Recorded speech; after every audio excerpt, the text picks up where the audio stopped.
Ahora sí, finalmente les voy a presentar a nuestro ponente del día de hoy para darle la palabra. Él es Emilio González, es licenciado en Historia por la Facultad de Filosofía y Letras por la UNAM, es maestro en Ciencia Política por el Colmex, realizó estudios de maestría en Relaciones Internacionales en el Instituto de Altos Estudios Internacionales y Desarrollo en Ginebra, Suiza. Actualmente trabaja en la Unidad de Protección de la Oficina en México del ACNUR. En su trabajo académico se ha especializado en desplazamiento forzado por la violencia y el conflicto armado, así como de la acción humanitaria y de la construcción de paz. Sus investigaciones se han publicado en revistas internacionales como Stanford International Policy Review y en México en la revista de Relaciones Internacionales de la UNAM.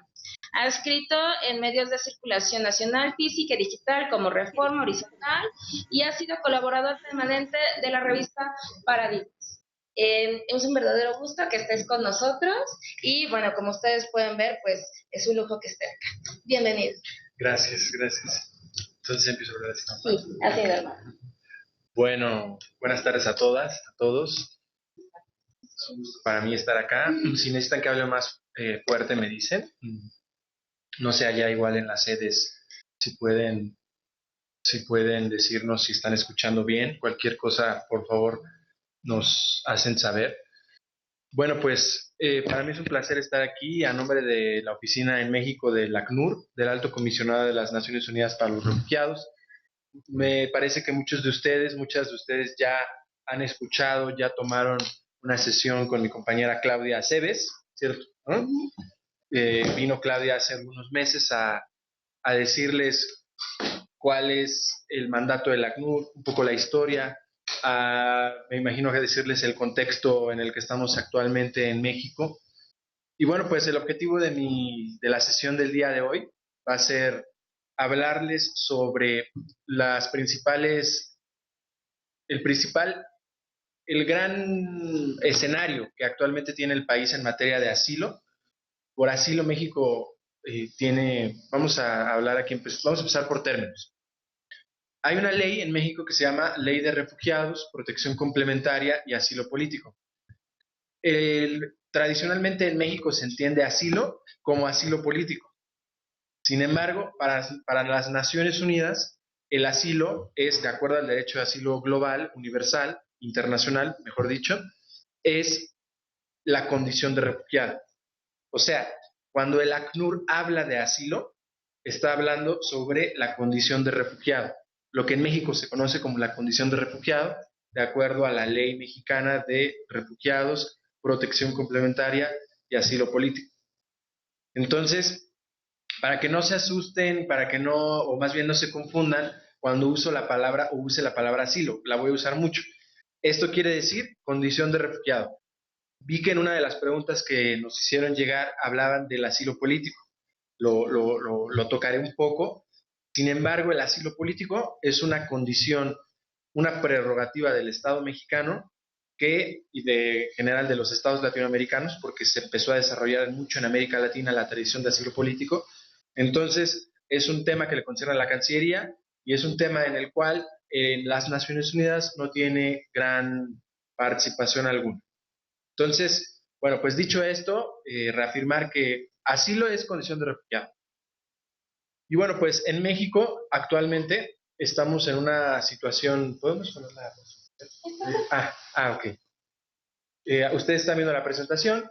En México vivimos ya un momento en la historia de la migración regional, un momento de cambios, un momento en el cual se están viendo nuevos patrones y se están viendo la modificación de viejos.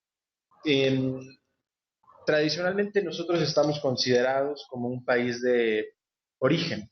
En México tenemos aproximadamente, más bien en Estados Unidos tenemos aproximadamente, y nuestros compañeros de los consulados lo sabrán mejor que nosotros, 11 millones de personas viviendo en territorio estadounidense.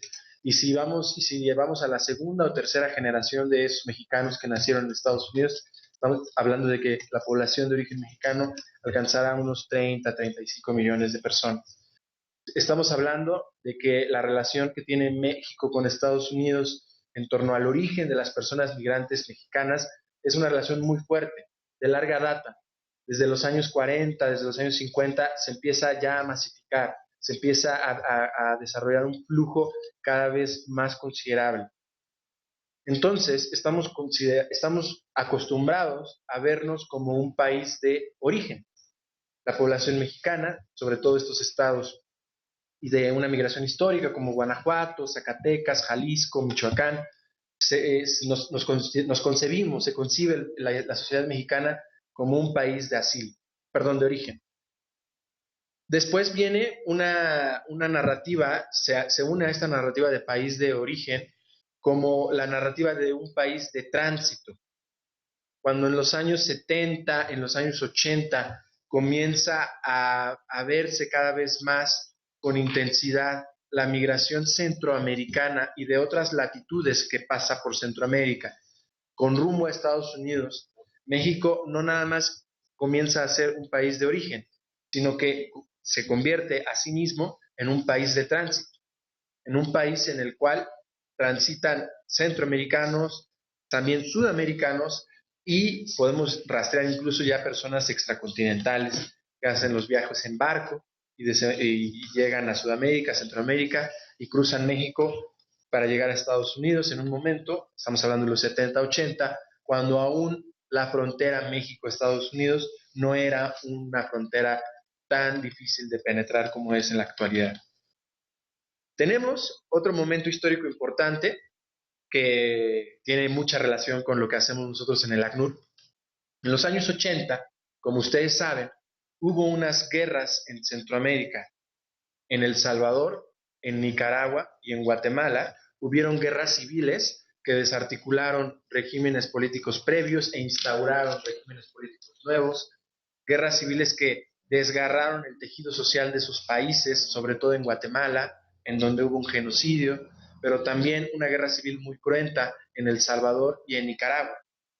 Ahí comenzó o se dio esta situación de un desplazamiento forzado, migración forzada. Es decir, hubo personas que no querían abandonar su país de origen, pero tuvieron que hacerlo para salvar sus vidas. Muchos de ellos querían llegar a Estados Unidos, pero otros decidieron quedarse en México. Entonces tenemos ahí que en los años 80, finales de los años 80, principios de los años 90, se da este gran éxodo centroamericano que le da una nueva dimensión al trabajo de las organizaciones promotoras de los derechos humanos de las personas migrantes en el país, que era una sociedad aún muy incipiente, en un estado de formación. Y este movimiento de población empieza a cuestionar y a dar, tiene lugar el surgimiento de organizaciones muy importantes hasta la fecha.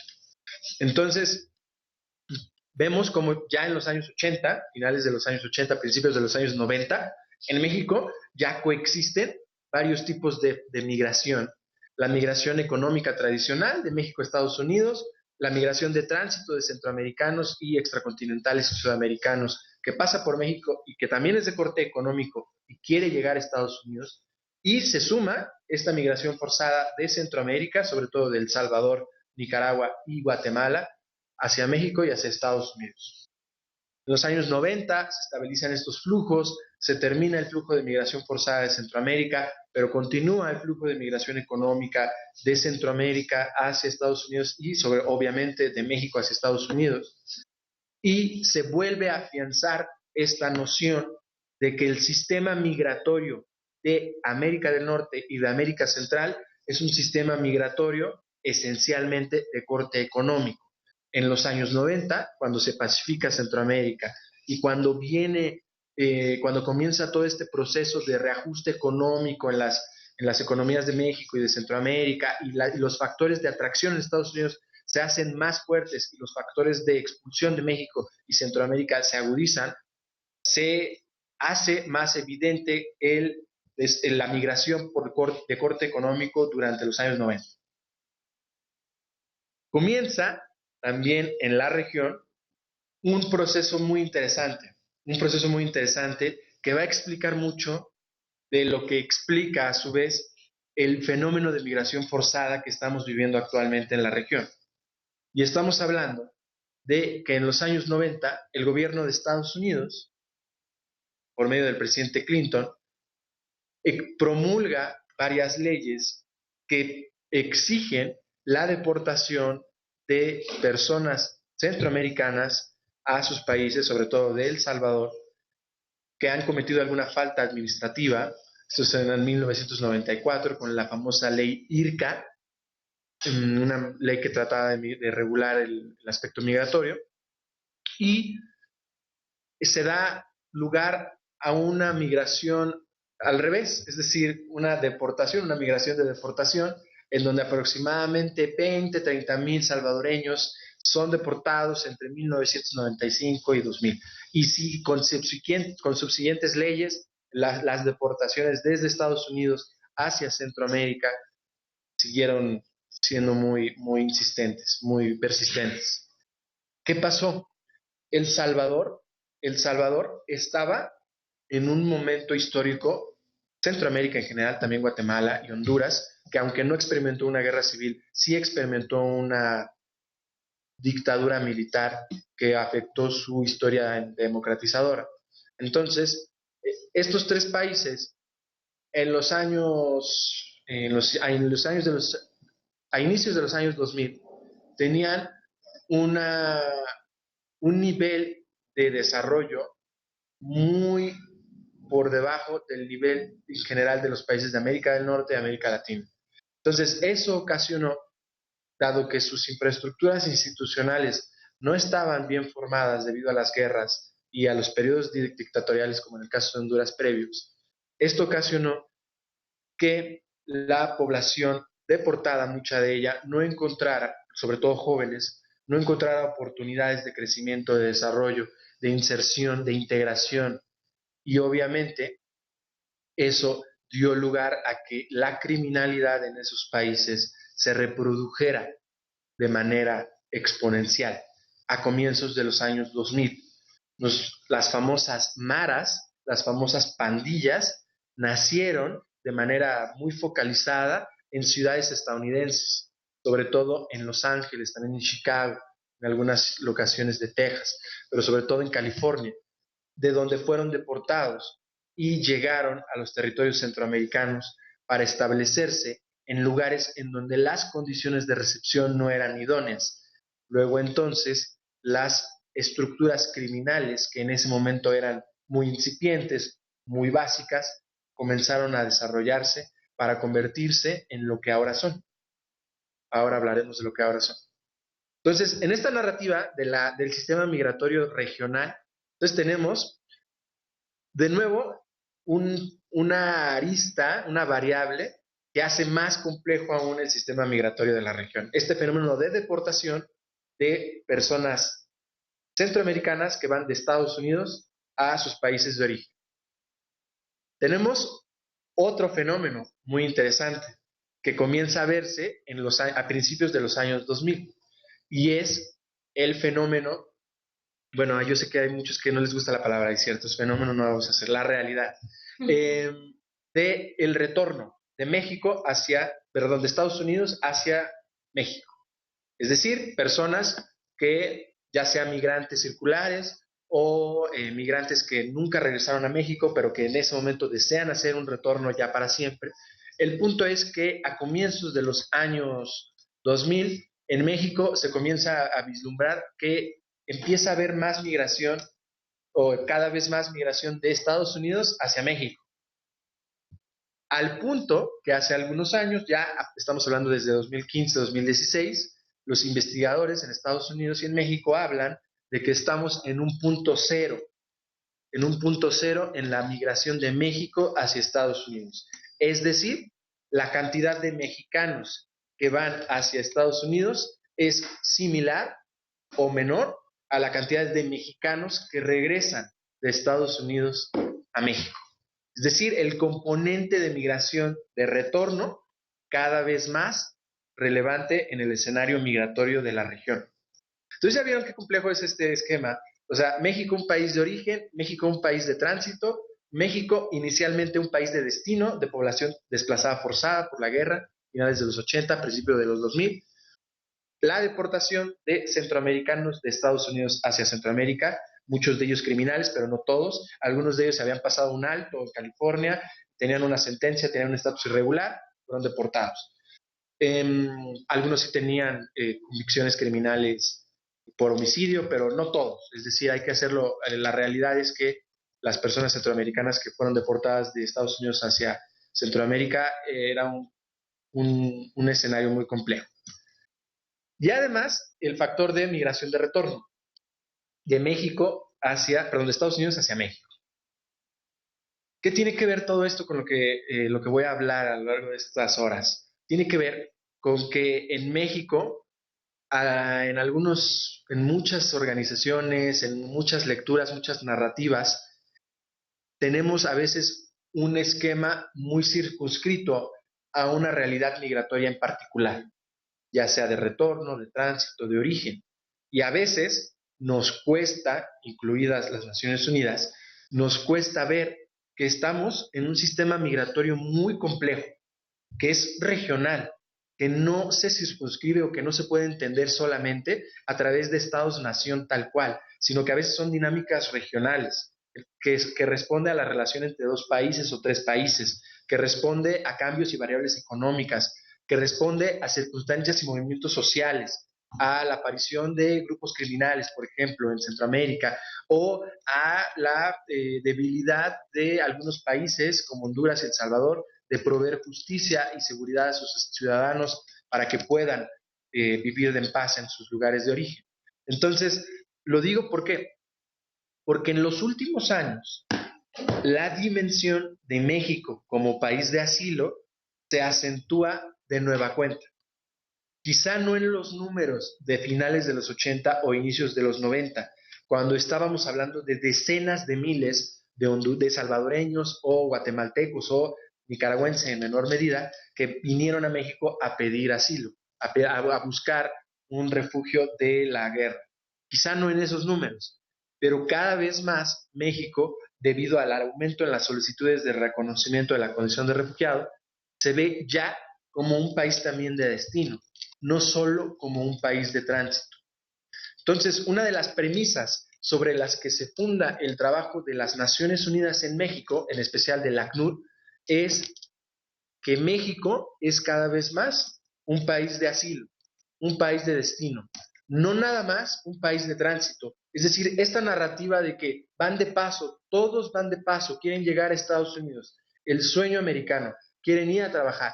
Esta narrativa que bien pudo haber sido muy dominante en los 70, a principios de los 80 o a mediados de los 90, en donde ya no había guerra en Centroamérica y el factor de atracción de Estados Unidos y las condiciones socioeconómicas de la región aumentaron la migración económica. Ya no estamos en esa circunstancia. Estamos en una circunstancia en la que México es cada vez más un país de destino, al mismo tiempo de un país de tránsito. Así que bueno, esa es la premisa inicial con la que voy a comenzar la presentación. Es la premisa que guía el trabajo del ACNUR, es decir, el ACNUR está en México para fortalecer las capacidades de recepción de solicitudes de asilo e integración local de refugiados, porque consideramos que debido a la evidencia que nosotros podemos ver en los albergues, con las personas que platicamos, con la población con la que trabajamos, de que México es cada vez más un país de destino. Y bueno, para poner en contexto y en perspectiva lo que estamos viviendo actualmente, me gustaría comenzar con unas palabras de importantes líderes reconociendo la situación migratoria en la región, haciéndola cada vez más compleja. Y bueno, veamos esto. En febrero del 2016, hace 2 años, el Papa Francisco visitó México, como ustedes saben, como todos sabemos, y una de sus paradas fue Ciudad Juárez. Ciudad Juárez, que el Papa quería visitar porque veía a esta ciudad como una ciudad paradigmática, fronteriza, en donde coexisten muchas problemáticas sociales de la región, entre ellas la migración. Y en estas palabras, el Papa, que ustedes tienen en pantalla, afirma con mucha contundencia que la migración en la región cada vez más está ocasionada por la violencia en las comunidades de origen. Francisco, en esa homilía, se está refiriendo sobre todo a la migración centroamericana y dice que estas personas son hermanos y hermanas que salen expulsados por la pobreza y la violencia, por el narcotráfico y el crimen organizado. Y fíjense nada más, dice algo muy interesante. Frente a todos vacíos legales, se tiende una red que atrapa y destruye siempre a los más pobres. No solo sufren la pobreza, sino que además tienen que sufrir todas estas formas de violencia. Injusticia que se radicaliza en los jóvenes. Ellos, carne de cañón, son perseguidos y amenazados cuando tratan de salir de la espiral de la violencia y del infierno de las drogas. Estas palabras son muy interesantes y más bien muy concretas porque sintetizan todo el ciclo de migración forzada que comienza con la violencia en las comunidades de origen, pero que se prolonga con la violencia en el tránsito, la violencia en el viaje, ya sea si es que se va a Estados Unidos por México o ya incluso dentro de México, las diferentes circunstancias a las que están expuestos los solicitantes de la condición de refugiado en las fronteras, ¿no? Son a veces víctimas de asaltos, de violencia sexual y de género, son víctimas de muchas veces de abuso de las autoridades. Entonces, el Papa lo expresa de manera muy diáfana. Y además dice algo también muy relevante. Dice que son los pobres muchas veces los que tienen que sufrir. Nosotros, en nuestros análisis, y los trabajadores humanitarios de la sociedad civil también lo pueden corroborar, la mayoría de la población centroamericana que cruza México o que llega a México para establecerse aquí, viene de un contexto socioeconómico de desigualdad, de pobreza y de un índice de desarrollo humano bajo en comparación de los países de renta media o de renta avanzada.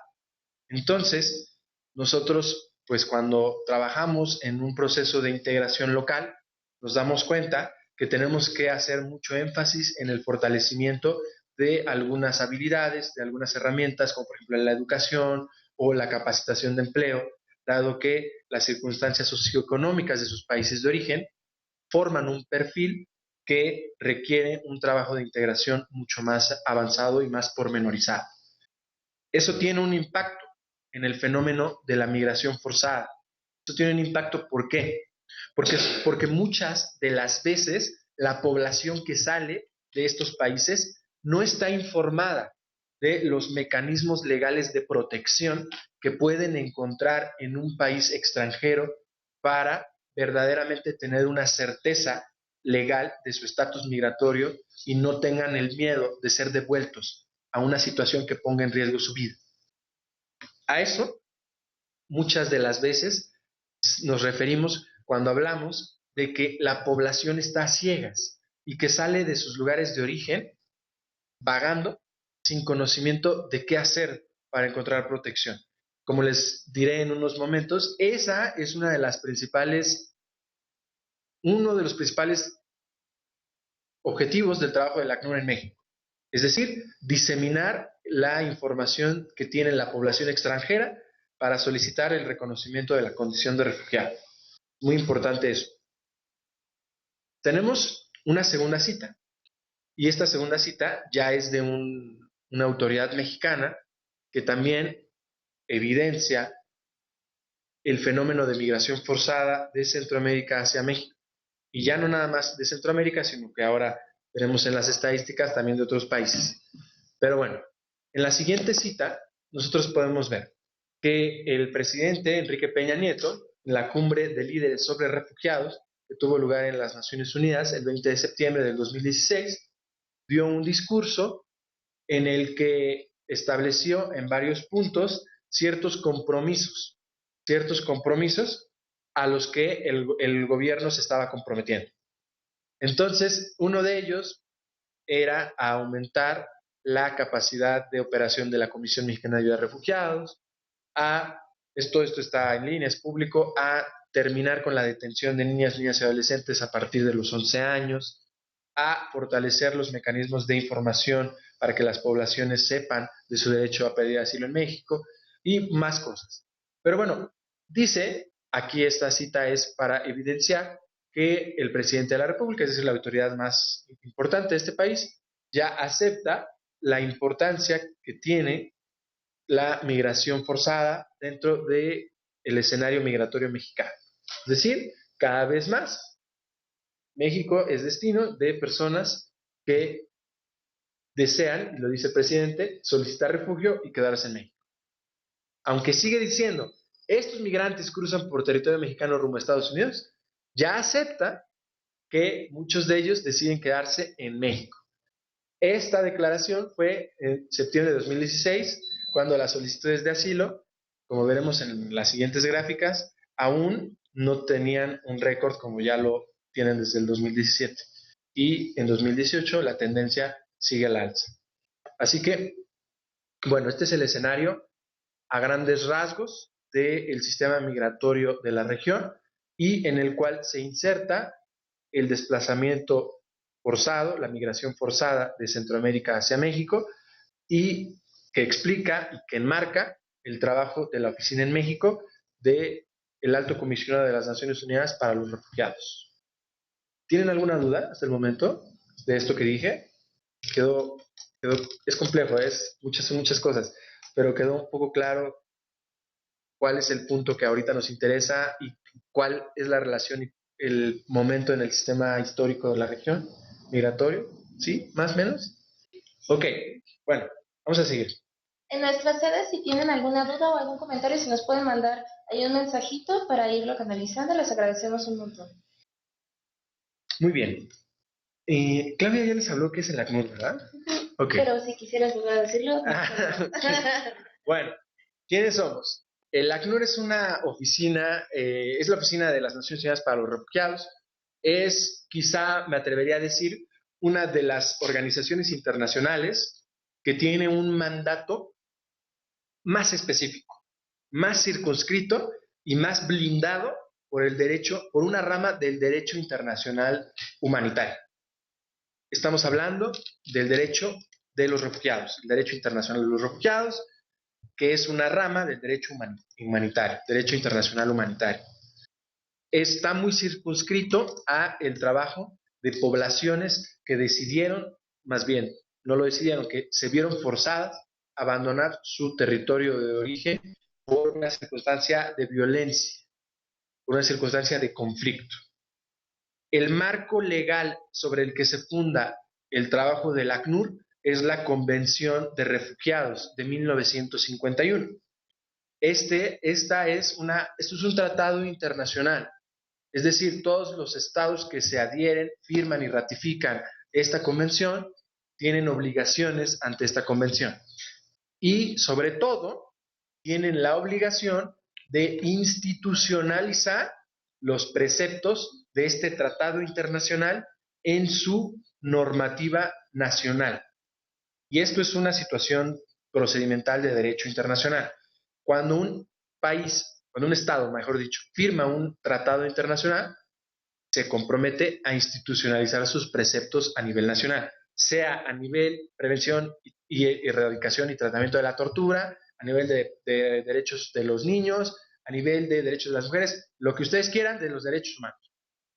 En el caso del ACNUR, perdón, en el caso del derecho de los refugiados, se refiere a la capacidad, a la necesidad de establecer en México una normativa nacional que dote de certeza y certidumbre jurídica a las personas que llegan a México y desean solicitar la condición de refugiado. Entonces México se adhirió en el año 2000 a la Convención de Refugiados. En la Asamblea General de las Naciones Unidas esta convención se proclamó en 1951, pero México se adhirió hasta el año 2000. México, que tiene una tradición de asilo, todos lo sabemos, llevó a cabo o implementó su política de asilo durante varias décadas sin estar adherido a la Convención de Refugiados. Podemos hablar de manera oficial que México se incorporó al régimen internacional de refugiados a partir de los años 2000. Es a partir de esa fecha cuando esta normativa internacional se convierte en vinculatoria para el Estado mexicano y luego entonces debiera explicar muchas de las características de la política de asilo mexicana. Entonces, bueno, hay un antes y un después, pero eso no quiere decir que la política de asilo mexicana comience a partir de los años 2000, sino que tiene características y fuentes diferentes. Y bueno, ¿qué pasa con el ACNUR? Otra cosa muy importante, ¿cuál es la tarea? La tarea es, pues, velar a que los estados, velar y sobre todo asistir y colaborar con los estados para que cumplan los preceptos de la Convención de Refugiados. ¿Cuáles son los principales preceptos de la Convención de Refugiados de 1951? Y una convención de varias páginas, en varios artículos, pero lo importante que hay que recalcar es lo siguiente. Primero, la definición de refugiado. A ver, esto Claudia se los dijo y quisiera que ustedes me recordaran, que se acuerdan, valga la repetición, de la definición de refugiado. A ver, aquí o quien esté vía remota, quien quisiera decirnos la definición de refugiado.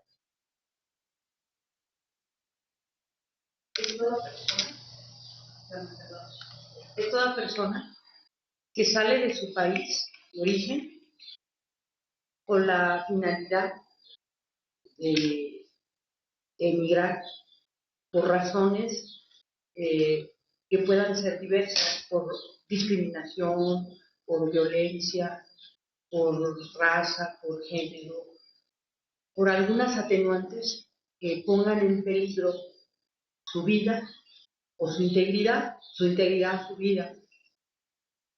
Y la finalidad inmediata es precisamente salir de su país con esa misión. Y la diferencia que, digo, ya voy a abundar un poco, es, por ejemplo, la diferencia entre la persona refugiada y otra figura, la del migrante, es precisamente que el refugiado no puede, una vez que hace su solicitud ante el gobierno o el país a donde llega o el país de origen, una vez que hace su solicitud de refugio, el tema es que no puede, en muchos de los casos no puede regresar a su país de origen. Y la diferencia del migrante no, la diferencia del migrante es que su salida no es forzada, es voluntaria en muchos de los casos.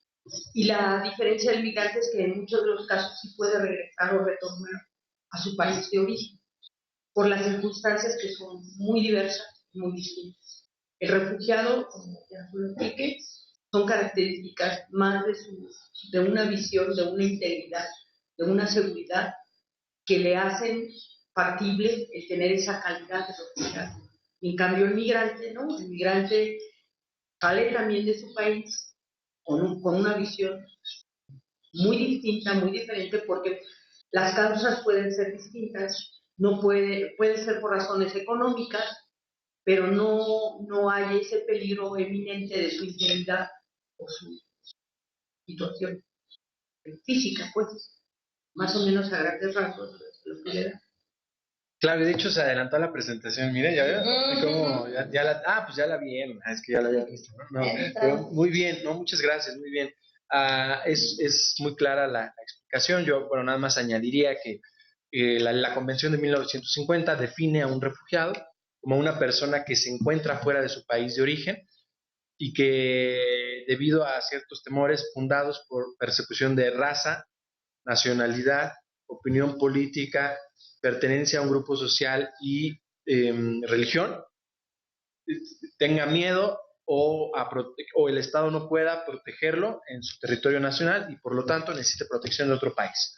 Palabras más, palabras menos, esa es la definición. Muy importante hacer énfasis en la palabra persecución, que haya un nexo causal entre uno de los 5 motivos de la Convención del 51 con la persecución a esa persona. Es decir, si una persona es de origen musulmán, y está en un estado confesional budista y ese país lo quiere perseguir por su nación, solamente, estrictamente por su religión o por su origen étnico. Si esa persona cruza un territorio extranjero, perdón, una frontera internacional, llega a un territorio extranjero, puede ser una persona refugiada. Lo mismo con una persona que, debido a sus opiniones políticas, podemos hablar de una serie de activistas que se opongan a una dictadura, a un régimen político, crucen una frontera internacional y pidan asilo en otro país. Entonces, bueno, ese es un refugiado. Usted habló de la palabra género. La palabra género no está en la Convención de 1951. Sin embargo, se ha incorporado a algunas legislaciones a nivel nacional, también como una causal de persecución y que pueda generar luego entonces una condición de refugiado. En México, la Ley de Refugiados, Protección Complementaria y Asilo Político incorpora el género como una variable para que una persona extranjera solicite asilo por ser perseguida por su motivo de género. Ahí se puede interpretar de varias maneras. Ahí podemos nosotros hablar que la violencia doméstica, la violencia familiar, la discriminación o por la identidad de género y la orientación sexual de la persona son causales, si es que la persona realmente por eso su vida corre peligro en su país, son causales para que en México se le pueda reconocer como refugiado. Si una persona que en su país, por ejemplo, una persona de un país en donde esté penada el ser gay, hay países en algunos continentes como en África o en Asia en donde ser gay es un delito y se les establece penas y castigos que a ojos de las Naciones Unidas son contrarios a los derechos humanos. Si esa persona pide la condición de refugiado en México, después de hacer su solicitud y su valoración, se le puede reconocer por la causal de género como una persona refugiada. Bueno, esa es la primera. Estábamos hablando de cuáles son los pilares, cuáles son las piedras angulares de la Convención de 1951. La primera es la condición de refugiado. Obviamente es la que le da sentido, que es un refugiado. No sé si esto sea en orden de importancia, pero bueno, lo ponemos como segundo plano. Es el principio de no devolución. Ya lo había mencionado usted. Esto es un asunto vinculante, jurídico, un concepto doctrinal, no es un término muy a la ligera. Non refoulement, francés, que así está en la convención y que muchas en derecho internacional así se conoce, pero bueno, en español es no devolución, se entiende como la obligación que tienen los países de no devolver a su país de origen a una persona que simplemente, solamente esto basta, que ha manifestado su miedo a regresar a su país de origen. No estamos hablando de que de que solamente a los refugiados ya reconocidos. No, no, no. Estamos hablando de que si una persona, sea lo que sea, traiga los documentos que traiga, haya entrado como haya entrado, ya sea de manera regular o irregular, ya sea con la ayuda de alguna red de tráfico, ya sea que entró sin o con pasaporte. Eso no importa. El principio de no devolución pide a los estados que si el extranjero, una vez que ha pisado territorio nacional, ante la autoridad manifiesta que tiene miedo a regresar a su país por la situación que lo orilló a salir, si ese extranjero es devuelto, ese estado estaría incurriendo en una violación al derecho de refugiados. Ahora, por ahí vi una pregunta, aquí voy a empezar a contestar las preguntas que nos mandaron, de si hay sanción internacional a un Estado que no cumpla el principio de no devolución.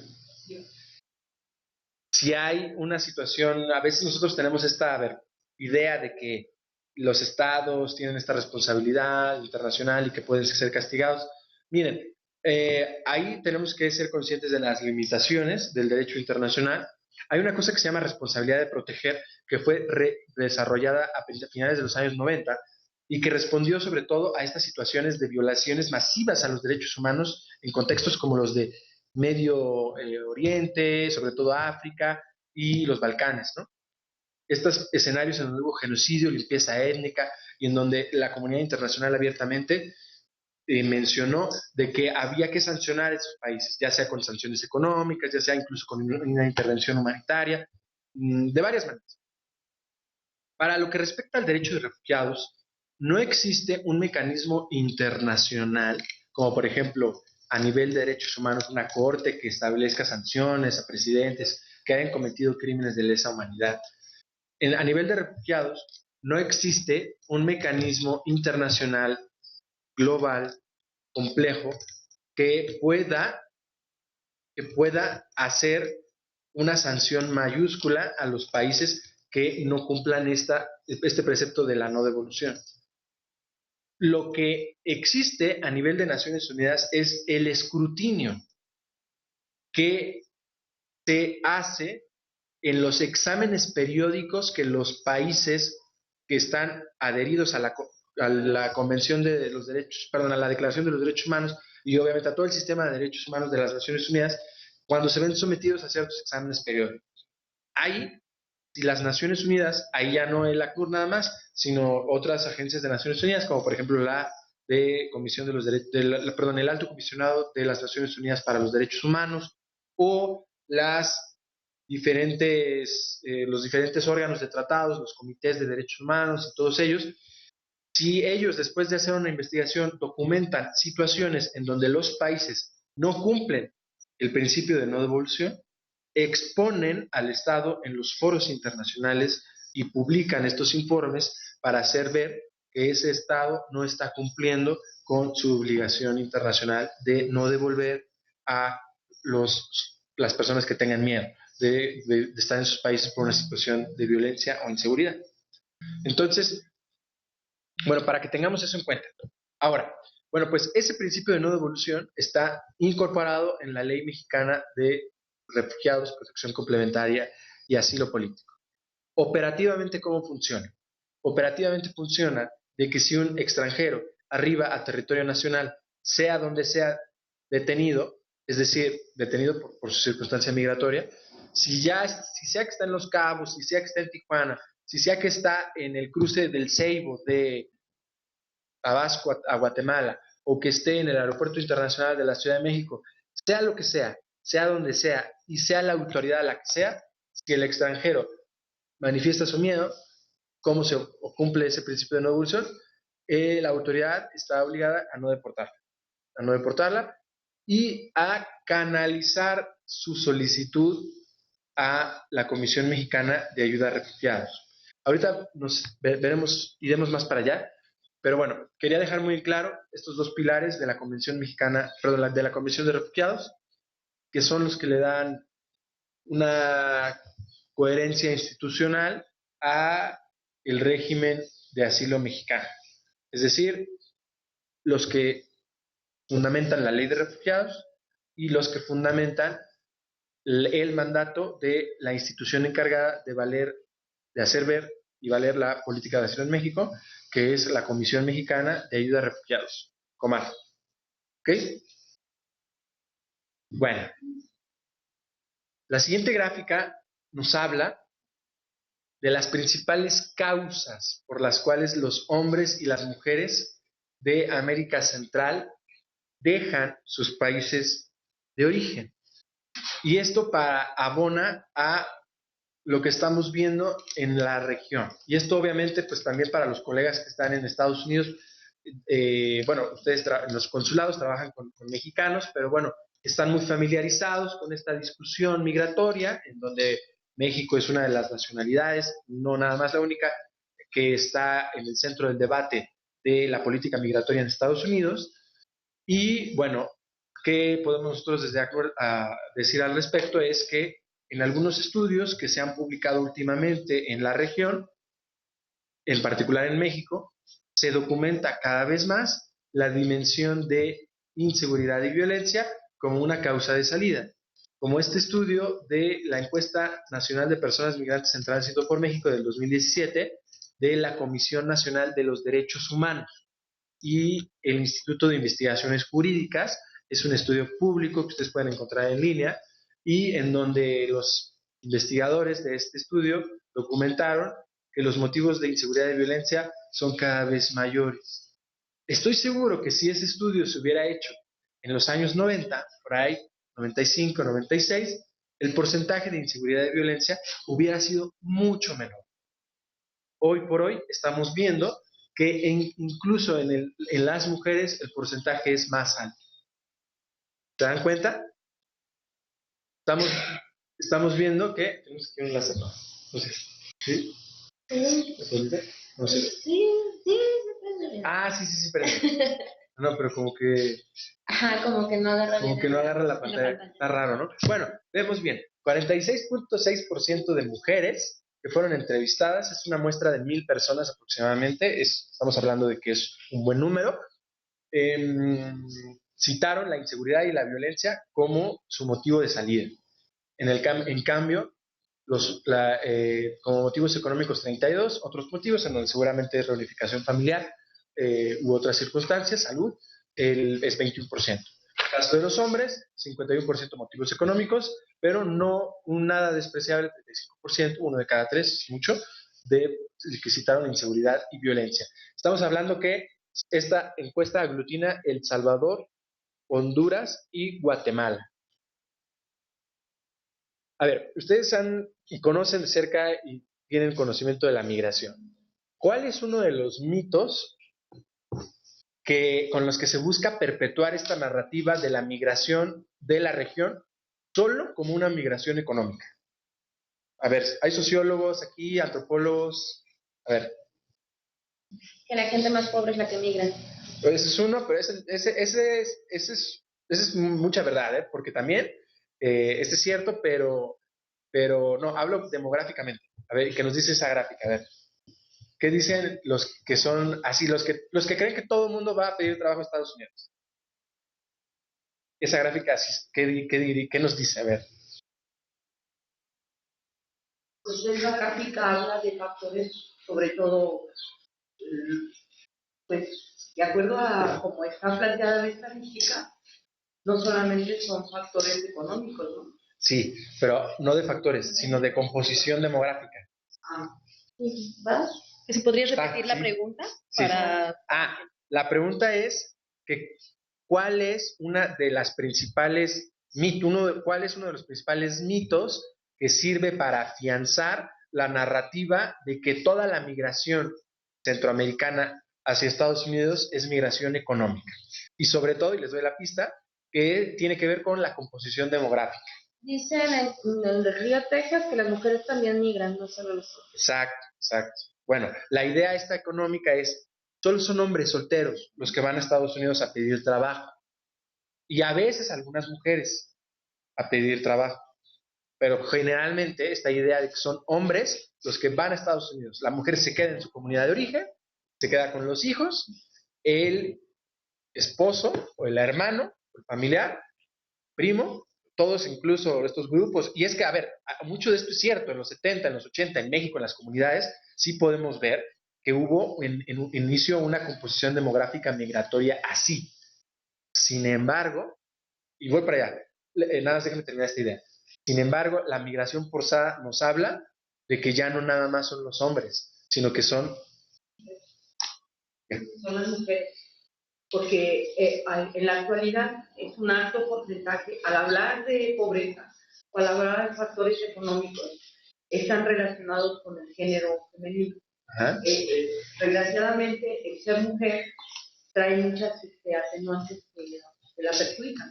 Por eso el ser mujer, pues ya la pobreza está encasillada dentro de esos factores, y máxime en países en vías de desarrollo, en donde hay otros elementos que esa pobreza va generando, faltantes de educación, de salud y de otros elementos que son claves y que inciden en esa migración.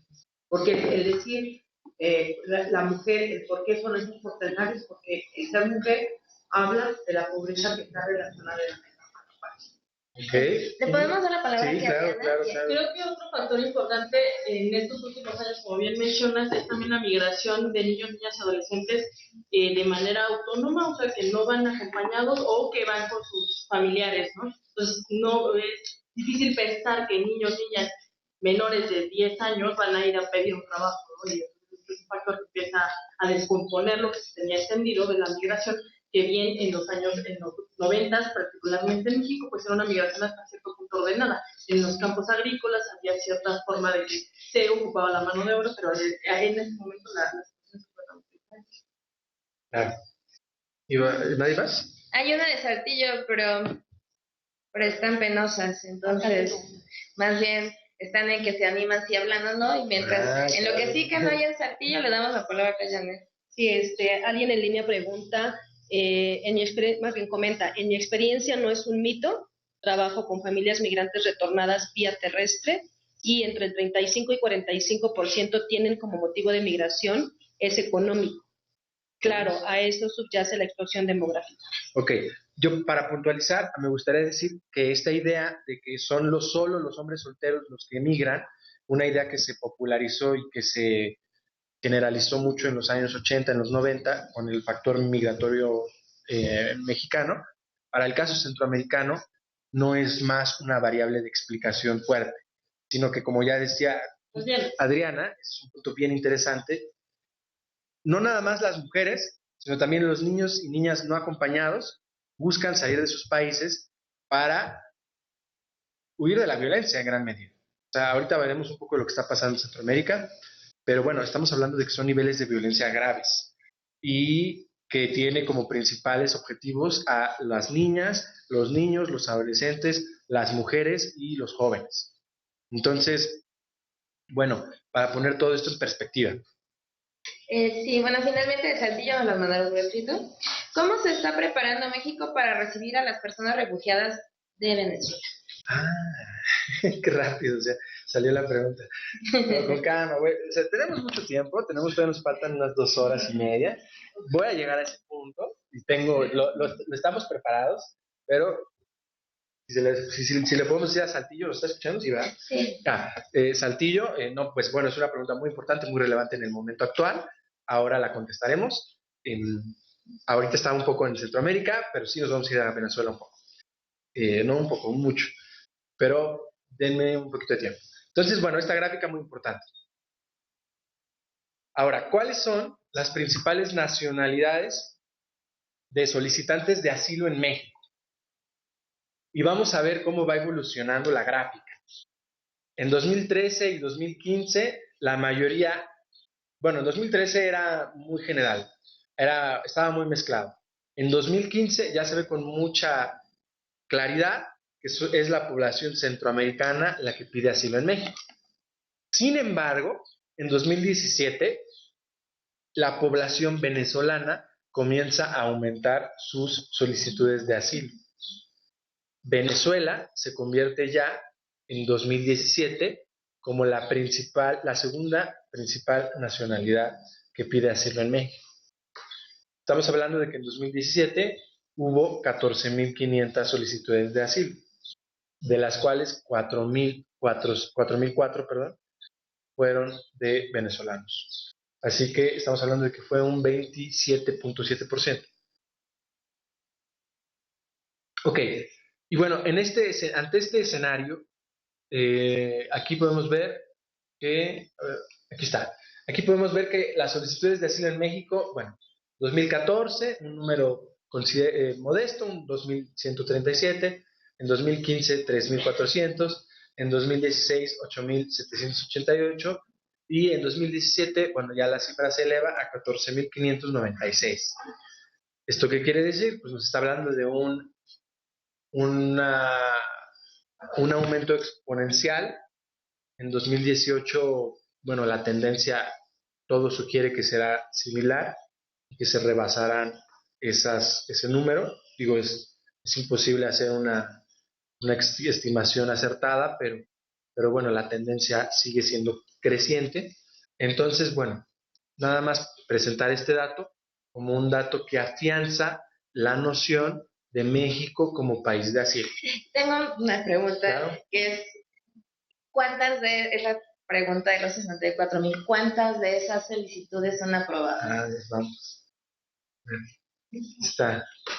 Perdón, ¿eh? Porque una cosa es que la gente piense que México tiene política de asilo y otra cosa es que México tenga política de asilo. Vamos. En 2016, la tasa de reconocimiento de la condición de refugiado en México fue de 62.4%. En 2017 fue de 63%. En 2015 fue de 40 y algo por ciento. Y en 2014 fue de 30 y algo por ciento. Disculpen que no lo tengo exacto, fresco, pero estamos hablando de que sí podemos ver que de 2014 a 2017 hay un aumento de 35% aproximadamente a 63% en el reconocimiento de las solicitudes de asilo en México. De esta información que estás proporcionando es muy interesante, pero más sin embargo es bien importante que esta información estuviera desagregada por sexo. ¿Por qué? Porque de esa manera queda todavía más, con mayor afianzamiento, qué cantidad de mujeres o de hombres o de adolescentes, o sea, pues del grupo de género, tiene el porcentaje de aceptación. Es bien interesante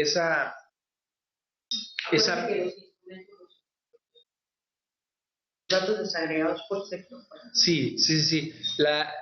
Los datos de la Comisión Mexicana de Ayuda a Refugiados no tienen información pública desagregada por género, sino hasta 2017.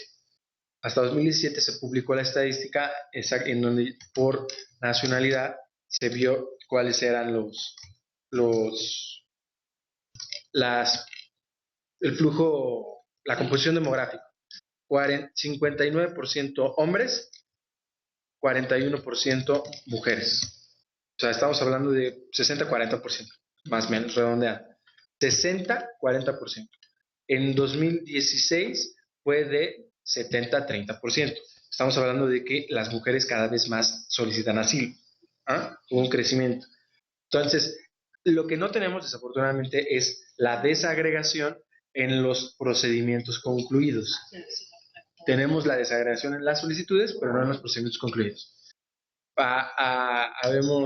Puede haber ahí, vamos a gestionar, nos gustaría tener este dato, es importante tenerlo, pero bueno, desafortunadamente en la información que está pública en la Comar y que bueno, también nosotros es la que manejamos, no tenemos eso, ¿sí? Sí, el análisis de riesgo, que supongo que se implementa en los casos, es de estándares internacionales, es contextualizado al caso de América Latina. ¿Qué podrías comentar? Aquí, y esa es otra gran pregunta que nos hicieron ya en línea.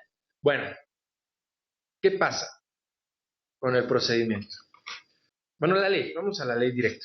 La ley mexicana de ayuda de refugiados, protección complementaria y asilo político tiene incorporado en el artículo 13, fracción primera, segunda y tercera, las definiciones de refugiado. La fracción primera habla de la definición de refugiado de la Convención de 1951, que ya hablamos de ella. La fracción segunda habla de la condición de refugiado por los motivos de la Declaración de Cartagena.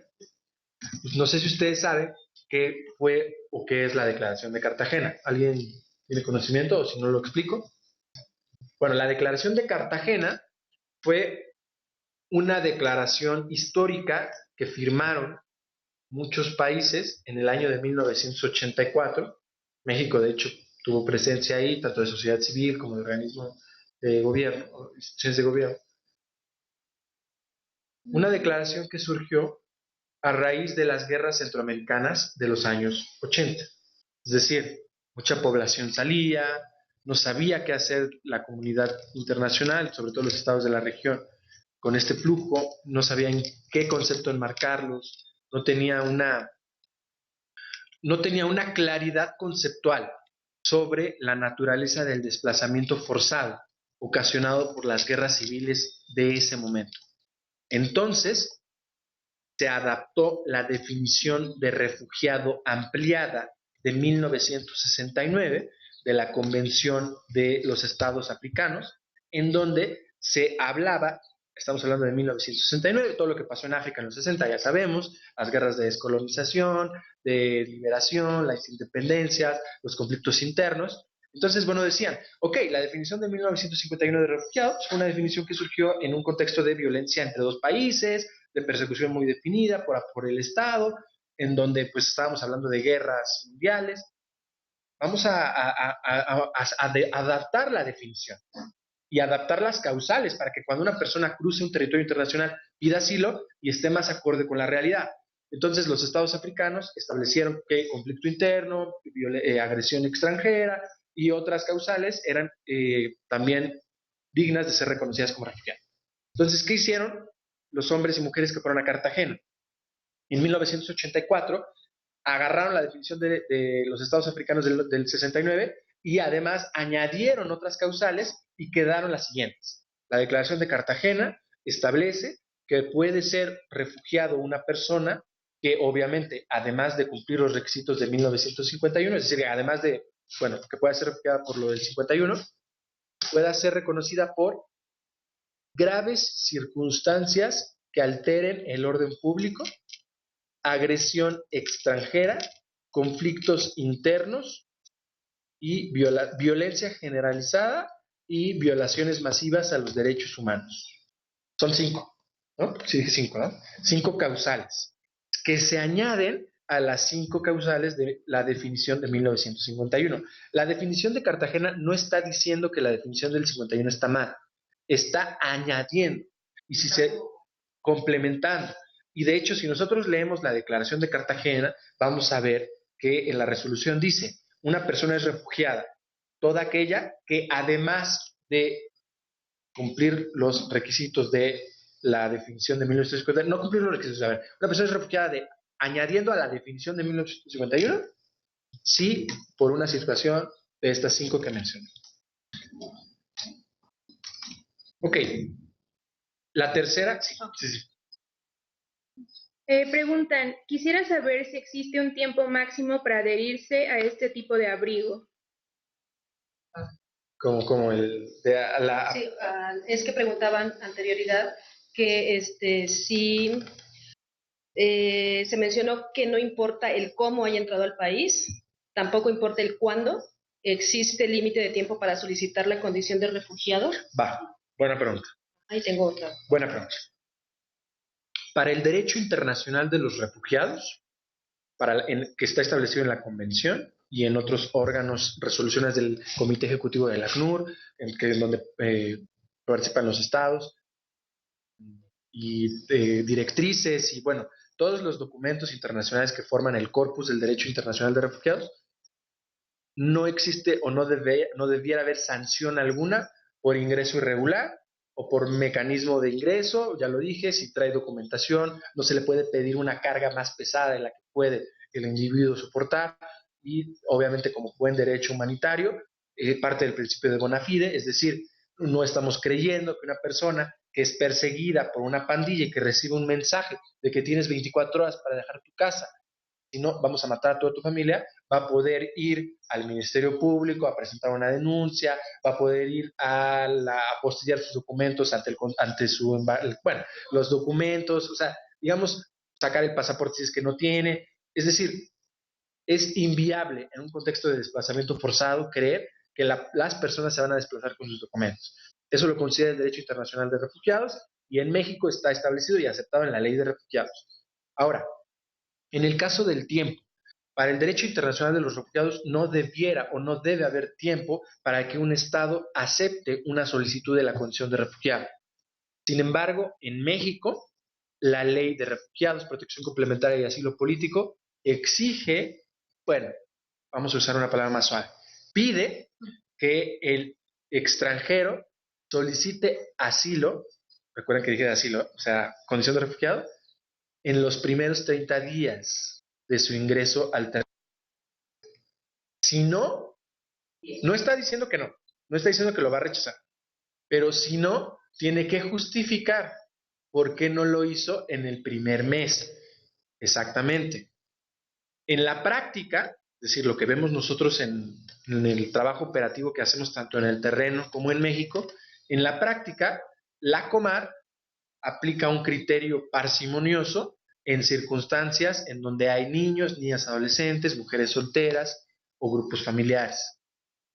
Es decir, si se les acepta la solicitud, si el extranjero dice no sabía de que había el derecho de asilo en México, porque repito, el extranjero tiene 24 o 36 horas para abandonar su país si es amenazado verdaderamente. ¿Ustedes creen que se va a poner a buscar en internet qué es la Comar, cómo pedir asilo en México, a estudiar la ley, y no va a llegar al puerto de entrada a decir, soy refugiado y quiero pedir asilo porque de acuerdo a la convención del 51 me está persiguiendo y pasa? Obviamente no. Entonces, hay casos en los que realmente la población no sabe de su derecho a pedir asilo. Entonces, operativamente la Comar hay veces que aplica este principio de manera parsimoniosa y sí acepta las solicitudes. Sin embargo, hay casos en los que no. ¿Qué puede hacer el extranjero cuando está en una situación así? Acudir a un representante legal que pueda pelear su admisión al procedimiento. Esto sí lo puede hacer y en esa representación legal pues se pueden argumentar principios de derecho internacional y bueno, se establece ya un litigio, por así decirlo, ¿no? Bueno, se pelea un caso ante la Comar y se pudiera llegar a dar un amparo, no sé, las estrategias jurídicas que tienen los socios legales con los que trabajamos.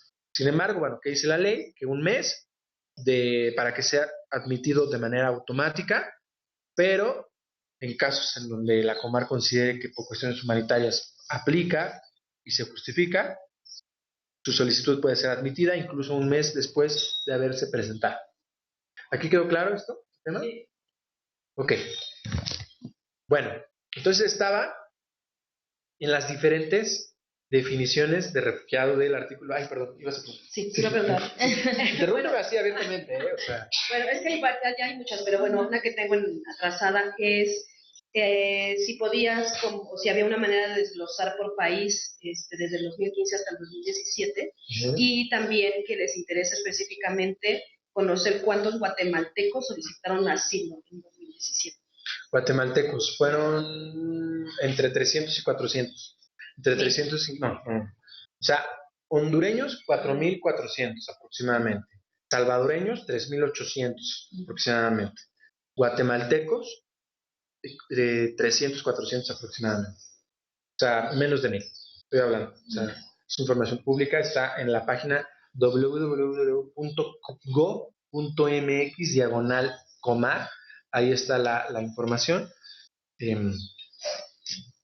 Quisiera tener los números en la cabeza, pero no los tengo. Pero sí o sea, sí estoy muy seguro de que estamos hablando de 4.400 aproximadamente hondureños, 3.780 salvadoreños y guatemaltecos menos. ¿Ok? ¿Cuál es la relación entre las resoluciones denegadas por la Comar y su apego al marco jurídico de protección? Son 3 en una. A ver. Con calma, a ver, con calma. La primera, sí. ¿Cuál es la relación entre las resoluciones denegadas por la Comar y su apego al marco jurídico de protección? Ajá. La siguiente. ¿Se analizan profunda y objetivamente las solicitudes? Ajá. La tercera. ¿Qué tanto se aplican los conceptos de la Declaración de Cartagena? Ajá. ¿Cuáles son las formas de supervisar los análisis de Comar? Espera. Sí, esas y luego son varias.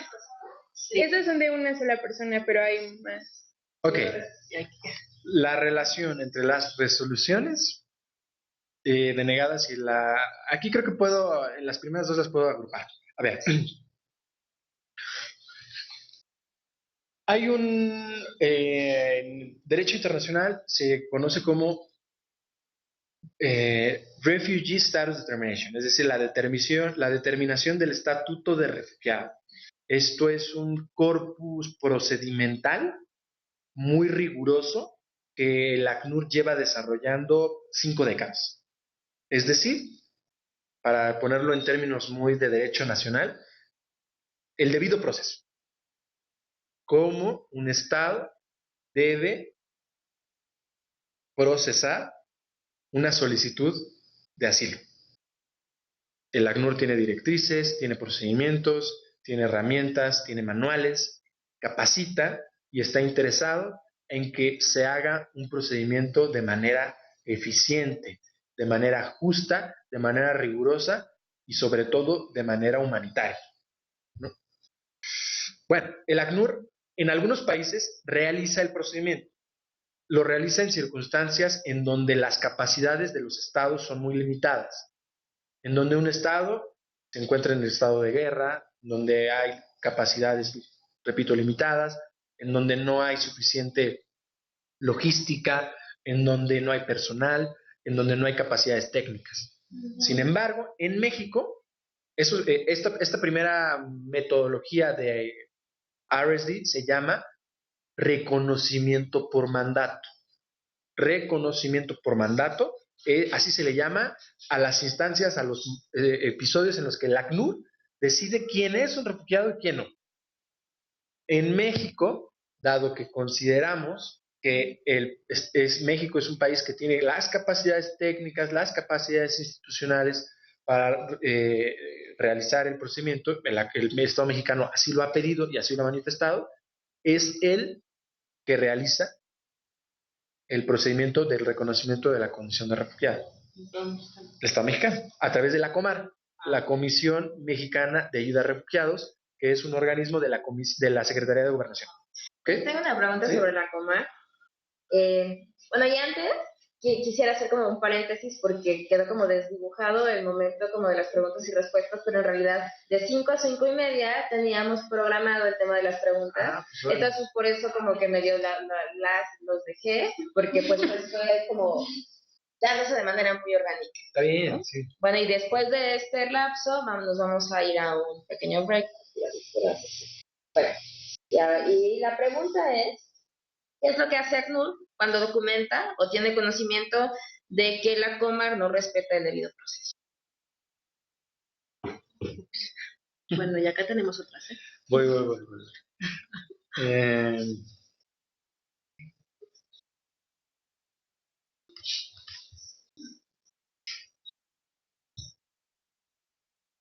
Voy. Voy a seguir con la primera, que no he contestado bien.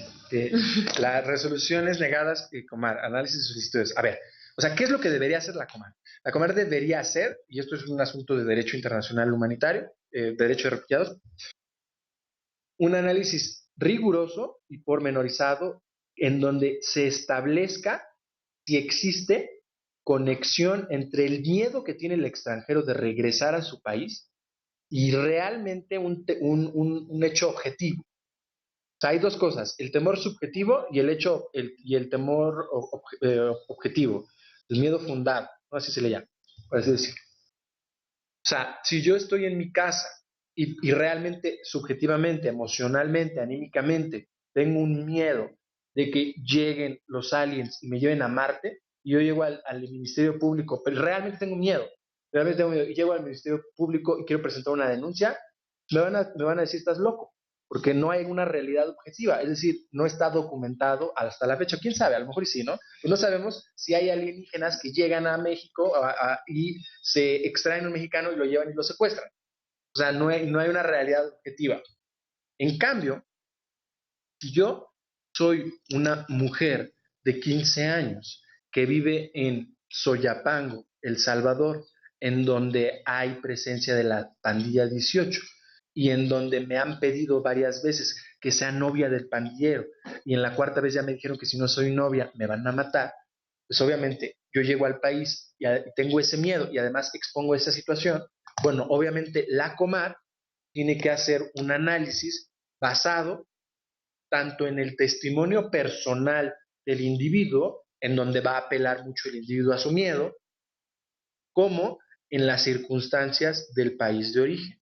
Esto en Derecho Internacional de Refugiados se llama COI, circunstancias de país de origen, Country of Origin Information, la información de país de origen. Entonces, ¿qué tiene que hacer el oficial de elegibilidad, que es parte del Departamento de Protección de la COMAR, de la Dirección de Protección de la COMAR?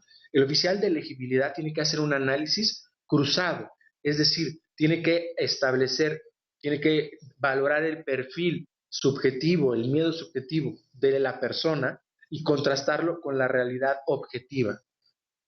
Si esa persona puede que, a lo mejor es un hondureño, que posiblemente tiene también una magnificación del miedo, que subjetivamente no llega a, o sea, de que subjetivamente llega y manifiesta un temor grave, ¿no? De que si regresa algo le va a pasar. Pero en su testimonio no aporta elementos objetivos que apoyen ese miedo subjetivo, el adjudicador de la coma va a negar el caso. Si es que está haciendo un análisis de la condición de refugiado en el artículo, perdón, la fracción primera del artículo 13, es decir, Convención de 1951.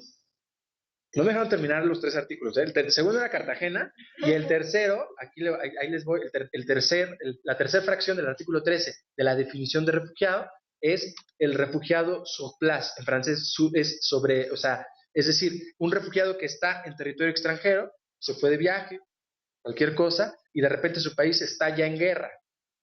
Obviamente ese ciudadano, ese extranjero no puede regresar a su país. Bueno, la ley mexicana contempla que si eso pasa, puede llegar a pedir asilo y se le puede reconocer. El país X, todo estaba tranquilo, todo estaba en paz, de repente está ahí en guerra, ese refugiado obviamente tiene temores de que si regresa va a morir, o su vida puede estar en riesgo. Entonces la ley lo contempla. Entonces son tres, ¿se dan cuenta? La ley tiene una definición de refugiado amplia. Ok, ahora, ustedes van a decir, el problema es la implementación. ¿Cómo se hace? Bueno, les decía, ¿cómo se debe hacer? ¿No? Que ya hablaba de la cuestión subjetiva, la cuestión objetiva. La Comar pide a la Secretaría de Relaciones Exteriores información del país de origen para que le ayude en su análisis. Quiero que me ayudes a conocer qué está pasando en el Congo. O sea, la Comar es un organismo de la Secretaría de Gobernación.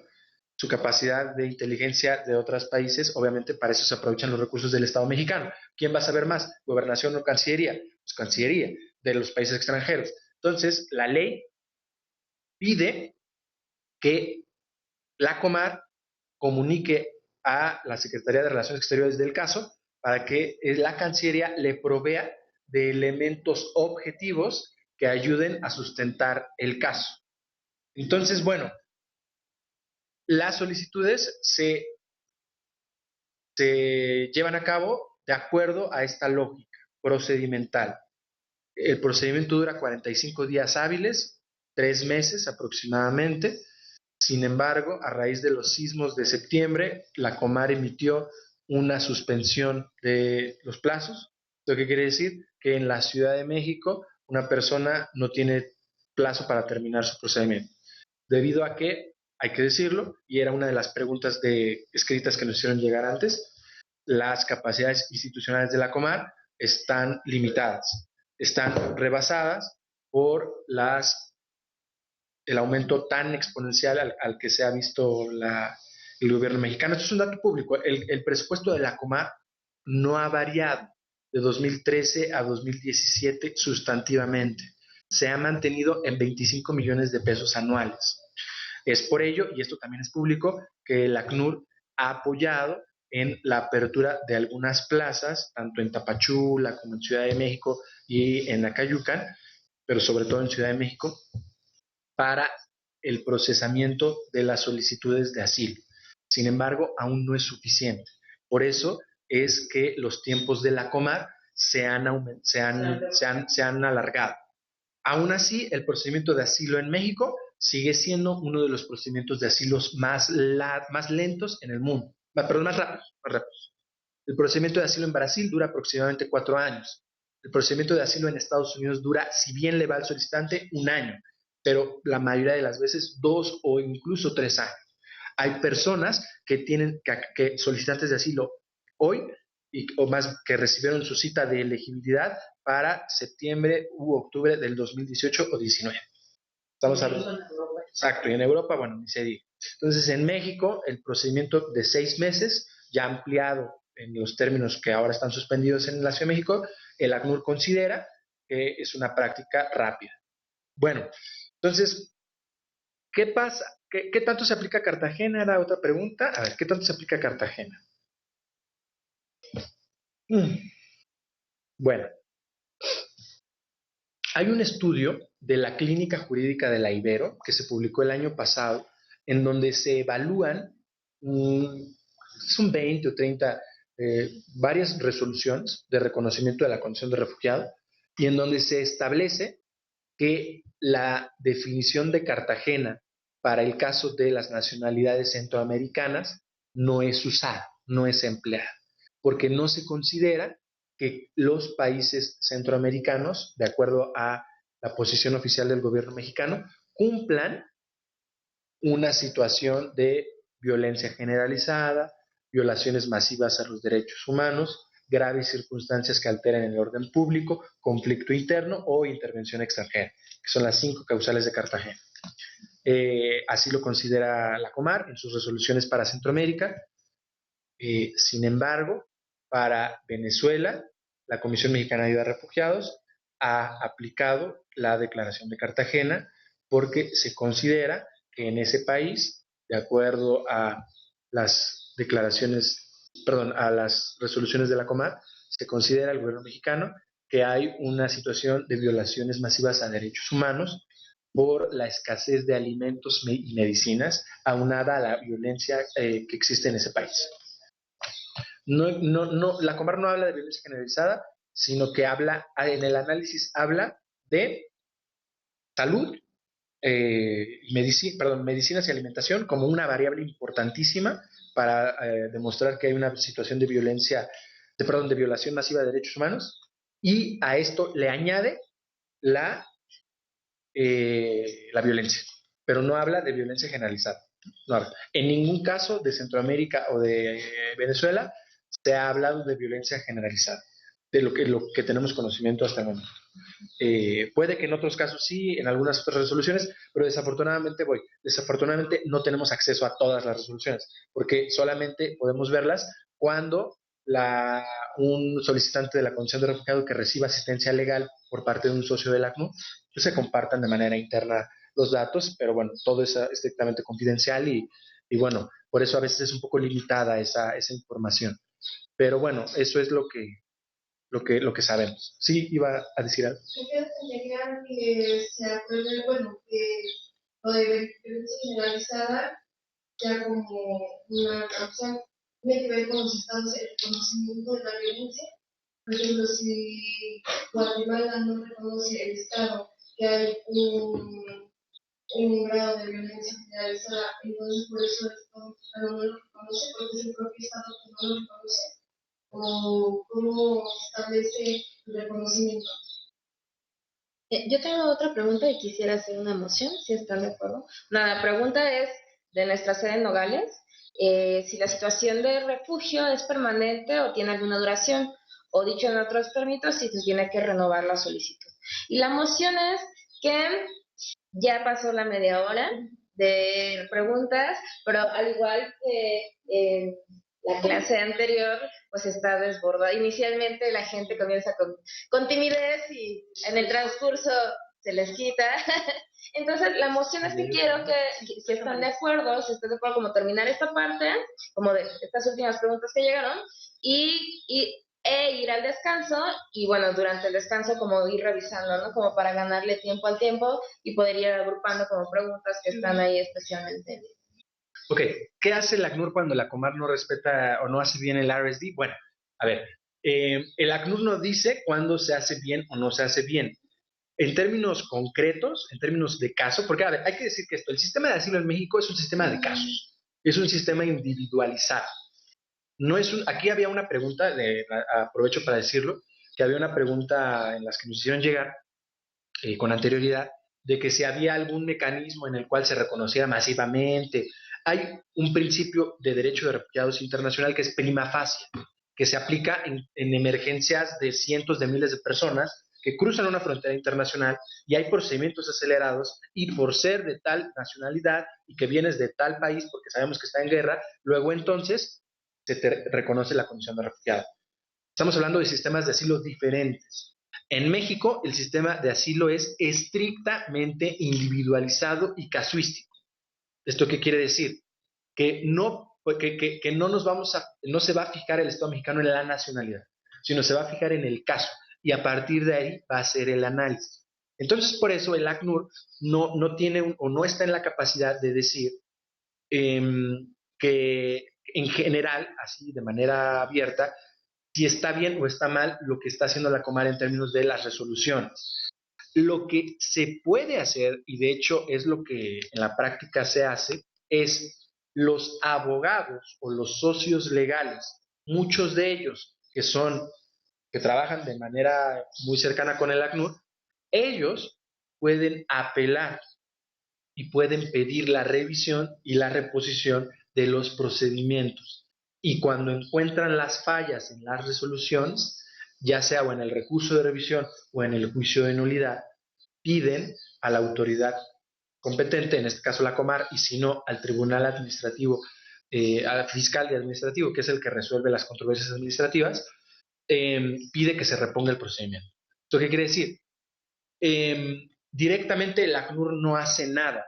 Sin embargo, nos encargamos de trabajar con nuestros socios legales para que esos socios legales tengan las herramientas técnicas para, de acuerdo a los estándares internacionales y que de hecho están en la ley, si es que un procedimiento en donde realmente hay un miedo bien fundado de persecución, de acuerdo a alguna de la definición de la ley de refugiados en México, se pueda revalorar y reconsiderar un procedimiento y la definición, perdón, el sentido de la resolución se pueda modificar. Ok, ahora, violencia generalizada, ¿cómo se da? Bueno, a ver, es que no hay un consenso internacional sobre lo que es la violencia generalizada. No es un concepto en derecho internacional, la violencia generalizada. Entonces, eso hay que decirlo porque ha complicado mucho la interpretación del término. El ACNUR publicó una nota de 2013, que se las puedo compartir. Es una reunión de expertos en Montevideo que se convocó para interpretar la Declaración de Cartagena, para interpretar las causales de la Declaración de Cartagena. En la causal de violencia generalizada se estableció, y de hecho se cita un documento de la OEA, se cita para decir que violencia generalizada sería algo así como cuando los diferentes indicadores de violencia en una sociedad están muy por encima de los niveles de violencia permitidos a nivel internacional. Y además, no nada más en situación de números o de distribución en los homicidios, sino también en un espacio geográfico, es decir, de cobertura y de amplitud en un espacio geográfico. Es una nota muy tangente. En realidad, les repito, no hay una definición elaborada y definición clara sobre lo que es la violencia generalizada. Así que esto dificulta su uso. Por lo tanto, eso puede explicar que no sea usada de manera constante en las resoluciones de la Comar y en general de los demás países, porque en términos de procedimentales es difícil. Como declaración política, declaración mediática, muchas veces se usa, pero para fines procedimentales no hay tanta claridad. Y a la última pregunta, antes de que tienes que decir algo, pero es que si no se nos van a acumular más y así. A ver, No quiero decir nada. la condición de refugiado. La condición de refugiado es permanente, es una residencia permanente. El refugiado en México le dan la condición de refugiado, INM tiene que expedir una residencia permanente, como su nombre lo dice, es permanente. El refugiado tiene el derecho de revocarla en cualquier momento, si es que quiere regresar a su país de origen y cree que las condiciones han terminado, las condiciones que habían ocasionado su salida han terminado. Pero sí, es permanente, no se tiene que renovar una vez al año, no. O sea, ¿sí? A ver. ¿Podemos comenzar el break y ¿Sí? empezamos a las 6 más o menos? ¿Sí? Ok, va, 15 minutos. Bueno, 15 minutos de descanso, regresamos a las 6 en punto. Uy, ¿qué eran los micrófonos? Para una grabación.